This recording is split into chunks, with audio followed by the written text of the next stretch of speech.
निश्चित है और वो उसी समय पर आए।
इसी समय मोतिया जाएगी, वो घड़ी न चलने पाएगी।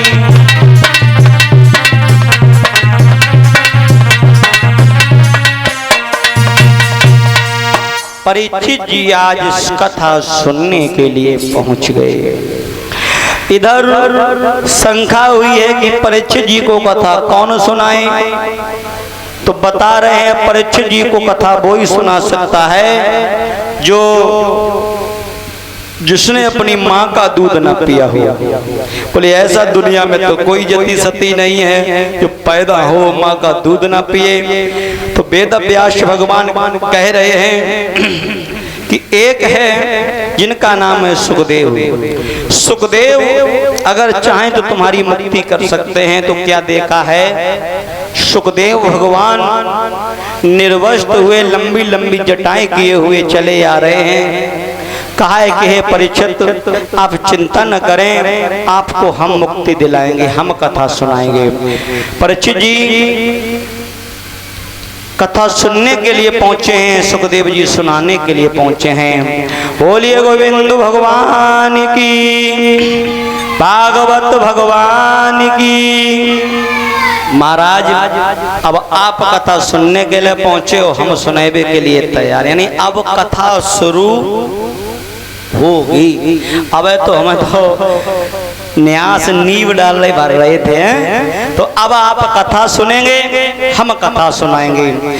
जो भी हमारा तुम्हारा समय है, कुछ नियम बताए हैं महाराज परीक्षित को सुखदेव भगवान ने, और कहा है कि कथा कैसे सुननी चाहिए, बड़े ध्यान से सुनो।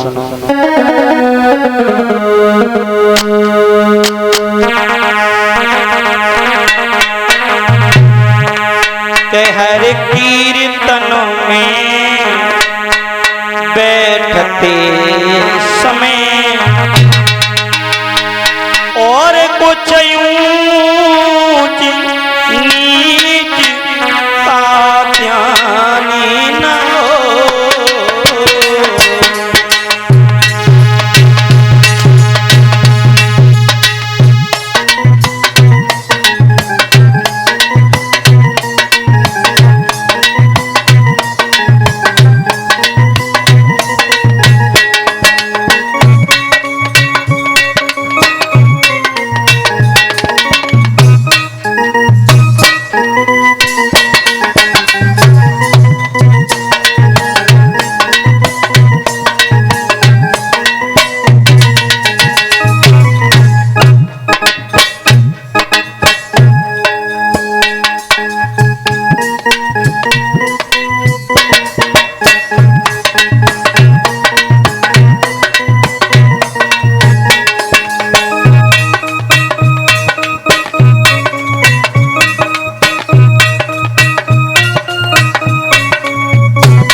समझाकर कहा है महाराज सुखदेव ने, हे राजन परीक्षित बड़े ध्यान से सुनो, क्योंकि भगवान की कथा बड़े ध्यान से सुनी जाती है।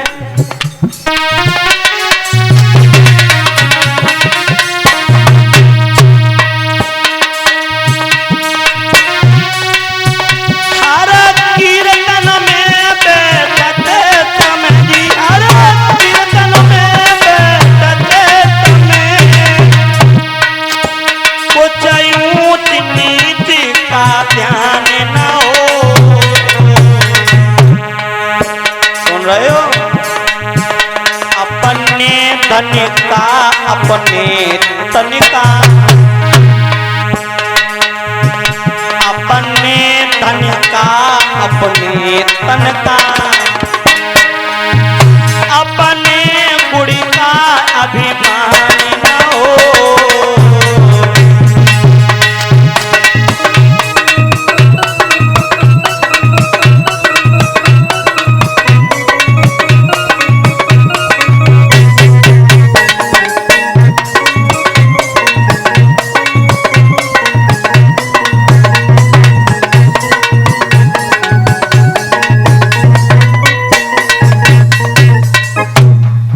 कि हर कीर्तन में बैठते समय कुछ ऊंच नीच का ध्यान न हो, अपने धन का अपने बल का अपने गुण का अभिमान न हो। प्यारे भगवान की कथा जहाँ भी जगह मिले बैठ के सुनो, कोई अहम घमंड ना करें।